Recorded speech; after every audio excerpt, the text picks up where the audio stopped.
ভারতে বসে থেকে শেখ হাসিনা যখন এখানে সাবোটাজ করতে চান, তখন ভারত সরকারের নীতি নিয়ে আমাদের প্রশ্ন করতে হবে।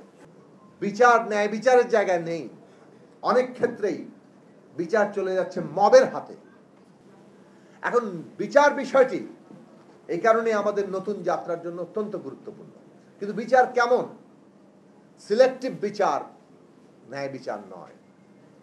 আমরা এখন যদি দেখি যে আমাদের নতুন যাত্রার মধ্যে সিলেক্টিভ বিচার হচ্ছে, তাহলে আমরা আবার একই পাকে একই আবর্তে ঘুরপাক খেতে থাকবো।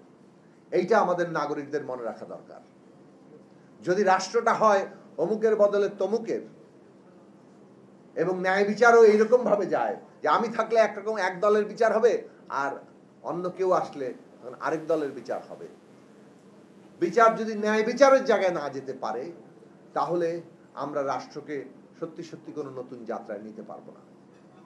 এই সরকারের সেই দিকগুলো খেয়াল রাখা দরকার ছিল, অন্তর্বর্তী সরকারের। কিন্তু আমরা এখন দেখছি যে বিচার ন্যায় বিচারের জায়গায় নেই, অনেক ক্ষেত্রেই বিচার চলে যাচ্ছে মবের হাতে।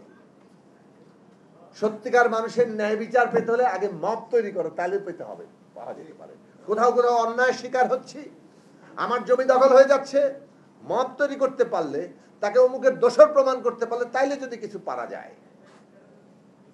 এইটা যদি হয় রাষ্ট্র, এই রাষ্ট্র তার নতুন যাত্রা তো দূরের কথা, আবারও বলি টিকে থাকার যে লক্ষণগুলো সেগুলো হারাতে বসেছে বলেই আবারও চিহ্নিত করতে হবে।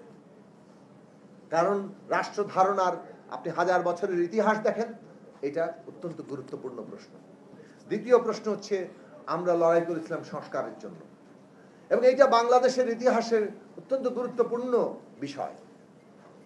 বিএনপি বড় পার্টি, দেশে কয়েকবার ক্ষমতায় ছিল, এগুলো আমরা সবাই জানি। বিএনপির মতো রাজনৈতিক দল 18 সালের পরে এটা উপলব্ধি করেছে যে এই ক্ষমতা ব্যবস্থা থেকে, রাজনৈতিক ব্যবস্থা থেকে বিএনপির মতো দলকে পুরোপুরি ছুড়ে ফেলে দেওয়া হয়েছে। এইটার মধ্যে আর কোনো জায়গা নেই, এই রাষ্ট্র এভাবে চলবে না।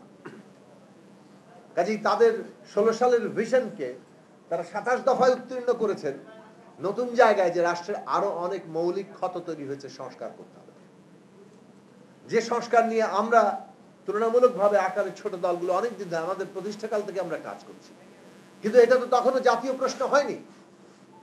একটা দাবি উত্থাপিত হতে হলে জাতীয় প্রশ্নে পরিণত হওয়ার যে সময় লাগে, সেটা কেবল প্রচারণার বিষয় নয়, সেটা কেবল ব্যক্তি বিশেষের উপলব্ধিরও প্রশ্ন নয়, ওটার বাস্তব প্রয়োজনীয়তাও তার সামনে আসে। 18 সালের নির্বাচনের পরে, 14-এর অভিজ্ঞতা এবং 18-এর পরে এটা আসলে একটা জাতীয় উপলব্ধিতে পরিণত হয়েছে, প্রয়োজনীয়তায় পরিণত হয়েছিল যে বাংলাদেশকে যদি আবার এগোতে হয়, তাহলে এই রাষ্ট্র ব্যবস্থার সংস্কার করতে হবে। অভ্যুত্থান এই সংস্কারের আকাঙ্ক্ষাকে আরো গভীর করেছে। আমাদের ছাত্ররাও, যারা এই আন্দোলনে অগ্রণী ভূমিকায় ছিল, তারাও এটা গ্রহণ করেছেন। ফলে সব দিক থেকে আমাদের কাছে মনে হয়েছে যে একটা নতুন জাতীয় উপলব্ধি তৈরি হয়েছে।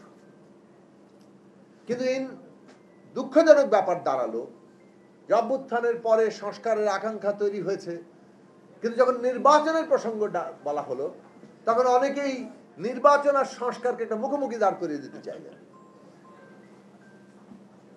মনে হলো যেন নির্বাচনটা খুব খারাপ বিষয়, আমরা এই সংস্কার করে ফেলতে পারবো।